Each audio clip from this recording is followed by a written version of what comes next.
Nagpasya si Lola na magpakita ng pag-aalaga. Pero halatang wala sa mood ang chef. Biglang pumasok si Emily at umorder ng honey jelly na may lasa ng Coca-Cola. Mukhang hamon, di ba? What? Oh. Sige, titingnan natin yan.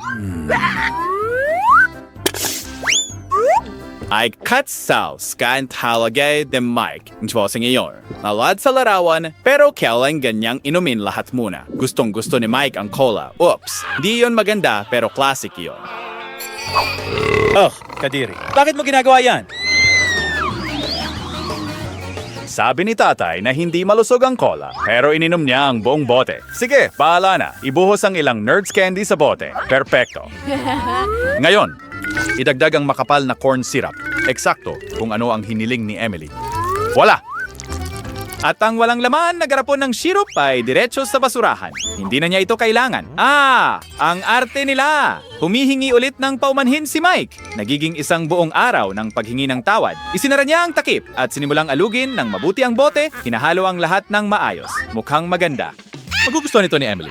Ngayon, kailangan munang magpahinga ng kaunti ang obra maestra na ito. Hoy, Mike! Anong ginagawa mo? Naiintindihan ko. Naipit siya. Isang klasikong bitag para sa mga mahilig sa matatamis. Buhay ka pa ba? Ayos lang siya. Tinanggal niya ang bote mula sa kanyang kamay at inilagay ito sa mangkok ng yelo. Lola, halika na. Naniniwala kami sa iyo. Pero walang swerte. Wala na siyang pulot. Ibig sabihin yan ay isang pagpunta sa pugad ng mga bubuyog. Iniisip ni Lola na ibibigay lang ng mga bubuyog ang pulot sa kanya ng libre. Lumalapit siya sa pugad na parang sarili niyang bakuran. Talaga bang iniisip niyang makikinig sila sa kanya? Pero tingnan mo siya, talagang ninakaw niya ang pulot pukyutan mula sa mga bubuyog. Balik tayo sa kusina. Bumalik si Lola na may tropeo. Tingnan mo yan, totoong honeycombs. Natatakot si Mike. Isang buong kawa ng mga bubuyog ang humahabol sa kanya.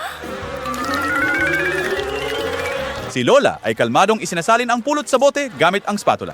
Napakaganda nito. At ang kulay ay mahusay. Mga kaibigan, nasaan kayo? Ano ang nangyayari? Oh, ito ang mga bubuyog. Ang kanyang mga mahal na maliliit na bubuyog. Dumating sila para sa kanilang honeycomb at umalis na sila. Lola, huwag mo kaming takutin ng ganyan. Ngayon, oras na para isara ang takip at ilagay ang bote sa ref. Palamigin ito. Ang chef, ang ating henyo sa pagluluto. Sigurado akong magiging patok ang ideya mo.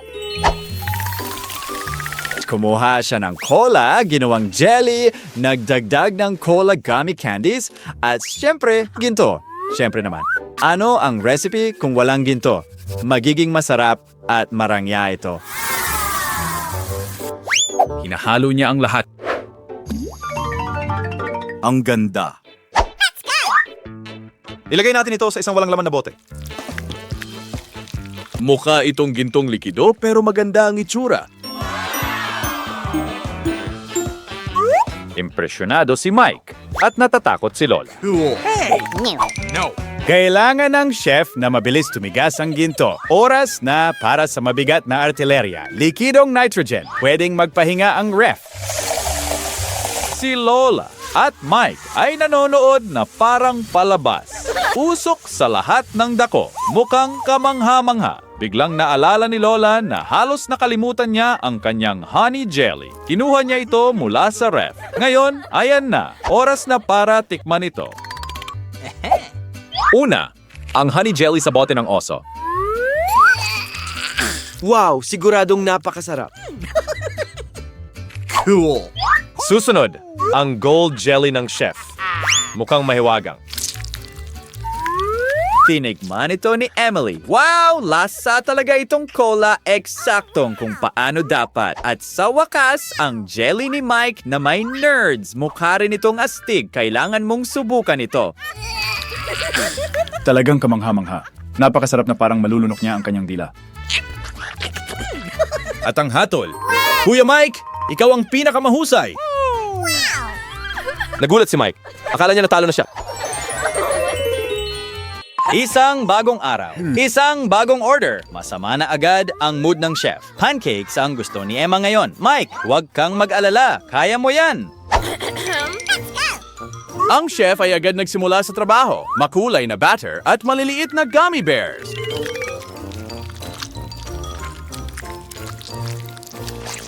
Maganda. Lola, huwag makialam. Bawal hawakan ng mga luto ng chef. May magandang ideya si Mike. May aso si Emily na ang pangalan ay Chloe. Kaya gagawa siya ng pancake bilang parangal sa kanya. Gamit ang itim na batter, iginuguhit niya ang outline. At pinupuno ito ng kulay. Pinipili niya ang pinakamagandang disenyo. Siguradong magugustuhan ito ni Emily.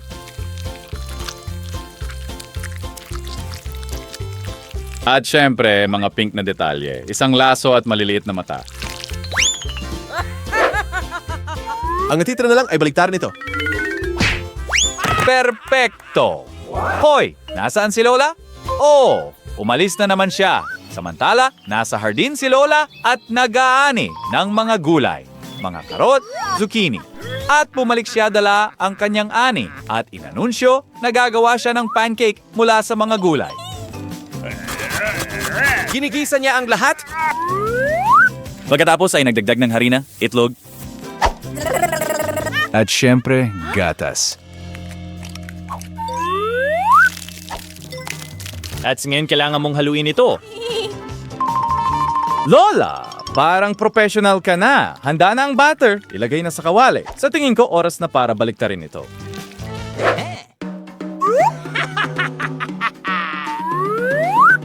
Perfecto ito. Mike, ano sa tingin mo? Inilalagay ni Lola ang mga pancakes sa plato at naglalagay ng kaunting sour cream at kaunting dill sa ibabaw. Chef, sa tingin mo ba ay maayos ito?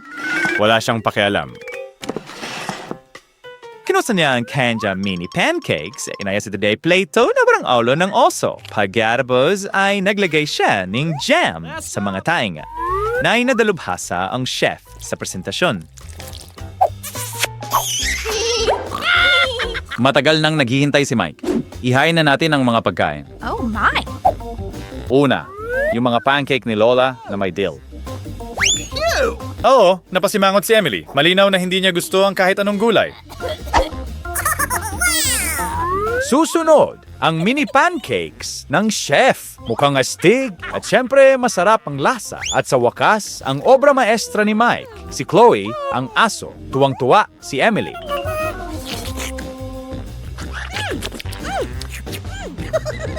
Nasa itaas na naman si Mike. Panalo na naman siya.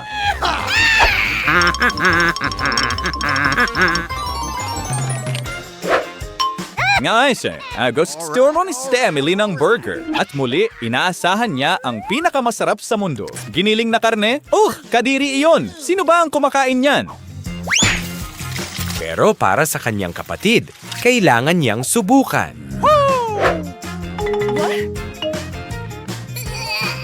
Ako naman? Sino bang nagbabaliktad ng patis ng ganyan? Oo, sigurado akong hindi ito magugustuhan ng kapatid mo. At bigla niyang naisip, gagawa siya ng matamis na burger? Nutella sa mga tinapay.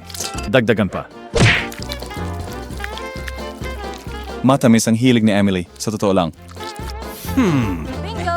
Lagyan natin ng marshmallow sa ibabaw. Ang sarap! Samantala, piniprito ni Lola ang mga buns at pagkatapos ay lumipat sa mga patties. Karaniwang bagay lang.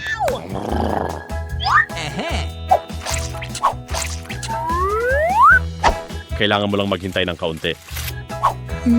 Lola, huwag matulog. Kailangan mong tapusin ang pagluluto. Baliktarin ng patty. O, anong nangyayari? Sinusunog ni Mike ang marshmallows para mas maging masarap. Inilalagay niya ito sa burger, nagdadagdag ng gummy strips sa ibabaw at isinasara ito gamit ang isang bun. Handa na ang Sweet Monster. Ang chef, ang ating professional, ay gumagawa ng komplikadong likha, patties, bacon. At factos ay nagsimula siyang mag-assemble. Ketchup, lechugas, patty, queso, kamatis, sibuyas, at bacon. At ngayon, inuulit natin lahat ng iyon ng ilang beses pa. Napakalaking burger. Tapos na, at ito ay pang-itaas na antas.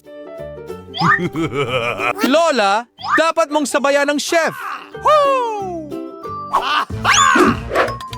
Naglagay kami ng mga sibuyas at sara. Siya mismo ang nagasin nito. Isang hiwa ng kamatis at maraming sarsa para hindi masyadong tuyo. Nilagyan niya ito ng tinapay sa ibabaw. Sa tingin ko, halos pareho ang laki. Hoy Mike, nasusunog mo na naman ang mga bagay? Iye. Na, handa na ang lahat. Panahon na para tikman. Nabigla si Emily sa laki ng burger. Hindi ito kasya sa kanyang bibig pero napakasarap. Yum, yum, yum, yum, yum. Wow, wow, wow. Susunod ay kay Lola. Paano mo ito nagustuhan? Oops! Nahulog lahat ng palaman. Hindi iyong gagana. At sa wakas, ang matamis na burger ni Mike. Mukhang kakaiba. Kaya kumagat si Emily at ibinibigay ang hato. Hindi gagaling. Talo si Mike at ang nanalo ay ang chef. Thank you very